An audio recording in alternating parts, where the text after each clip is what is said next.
بسم اللہ الرحمن الرحیم۔ یحییٰ نے بیان کیا، ان سے شعبہ نے، ان سے سلمہ نے، ان سے ابو سلمہ نے اور ان سے ابو ہریرہ رضی اللہ عنہ نے کہ نبی کریم صلی اللہ علیہ وسلم کی خدمت میں ایک شخص قرض مانگنے اور سخت تقاضا کرنے لگا۔ صحابہ رضی اللہ عنہم نے اس کی گوشمالی کرنی چاہی تو نبی کریم صلی اللہ علیہ وسلم نے فرمایا کہ اسے چھوڑ دو، حقدار ایسی باتیں کہہ سکتا ہے۔ صحیح بخاری حدیث نمبر 2401۔ ابو بکر بن عبد الرحمن بن حارث بن ہشام نے خبر دی، انہوں نے ابو ہریرہ رضی اللہ عنہ سے سنا، آپ بیان کرتے تھے کہ رسول اللہ صلی اللہ علیہ وسلم نے فرمایا، یا یہ بیان کیا کہ میں نے رسول اللہ صلی اللہ علیہ وسلم کو یہ فرماتے سنا، جو شخص ہو بہو اپنا مال کسی شخص کے پاس پالے جبکہ وہ شخص دیوالیہ قرار دیا جا چکا ہو تو صاحب مال ہی اس کا دوسروں کے مقابلے میں زیادہ مستحق ہے۔ صحیح بخاری حدیث نمبر 2402۔ جابر بن عبداللہ رضی اللہ عنہ نے بیان کیا کہ ایک شخص نے اپنا ایک غلام اپنی موت کے ساتھ آزاد کرنے کے لیے کہا۔ نبی کریم صلی اللہ علیہ وسلم نے فرمایا کہ اس غلام کو مجھ سے کون خریدتا ہے؟ نعیم بن عبداللہ نے اسے خرید لیا اور آن حضرت صلی اللہ علیہ وسلم نے اس کی قیمت 800 درہم وصول کر کے اس کے مالک کو دے دی۔ صحیح بخاری حدیث نمبر 2403۔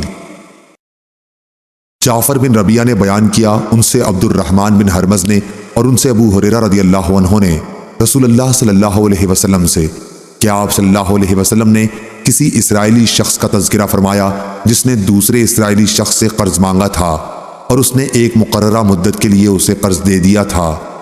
صحیح بخاری حدیث نمبر 2404۔ جابر رضی اللہ عنہ نے بیان کیا کہ میرے والد عبداللہ رضی اللہ عنہ شہید ہوئے تو اپنے پیچھے بال بچے اور قرض چھوڑ گئے۔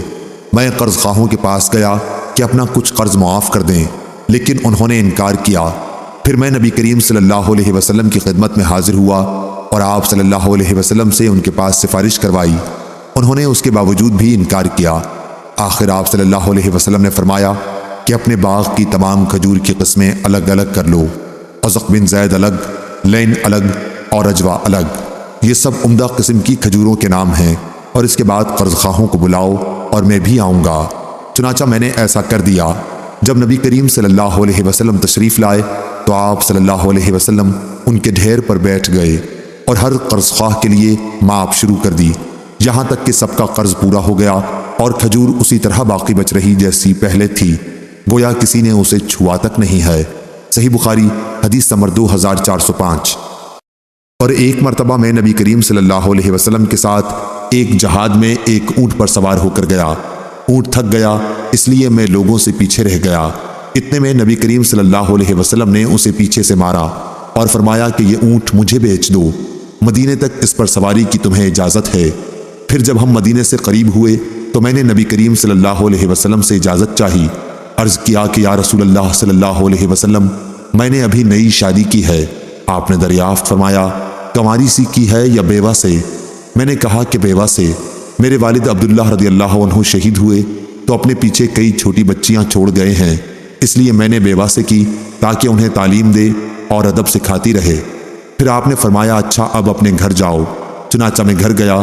میں نے جب اپنے ماموں سے اونٹ بیچنے کا ذکر کیا تو انہوں نے مجھے ملامت کی، اس لیے میں نے ان سے اونٹ کے تھک جانے اور نبی کریم صلی اللہ علیہ وسلم کے واقعے کا بھی ذکر کیا اور آپ کے اونٹ کو مارنے کا بھی۔ جب نبی کریم صلی اللہ علیہ وسلم مدینے پہنچے تو میں بھی صبح کے وقت اونٹ لے کر آپ کی خدمت میں حاضر ہوا۔ آپ نے مجھے اونٹ کی قیمت بھی دے دی اور وہ اونٹ بھی مجھ کو واپس بخش دیا اور قوم کے ساتھ میرا مال غنیمت کا حصہ بھی مجھ کو بخش دیا۔ صحیح بخاری حدیث نمبر 2406۔ عبداللہ بن دینار نے بیان کیا، انہوں نے ابن عمر رضی اللہ عنہ سے سنا، انہوں نے بیان کیا کہ نبی کریم صلی اللہ علیہ وسلم سے ایک شخص نے عرض کیا کہ خرید و فروخت میں مجھے دھوکہ دے دیا جاتا ہے۔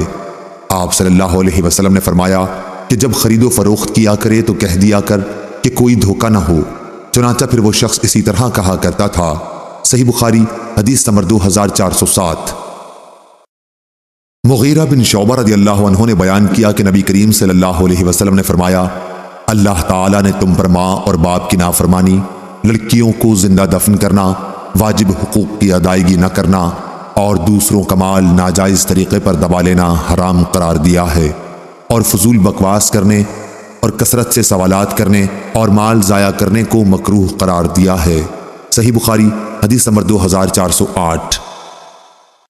سالم بن عبداللہ نے خبر دی اور انہیں عبداللہ بن عمر رضی اللہ عنہ نے کہ انہوں نے رسول اللہ صلی اللہ علیہ وسلم کو یہ فرماتے سنا، تم میں سے ہر فرد ایک طرح کا حاکم ہے اور اس کی رعیت کے بارے میں اس سے سوال ہوگا، بس بادشاہ حاکم ہی ہے اور اس کی رعیت کے بارے میں اس سے سوال ہوگا۔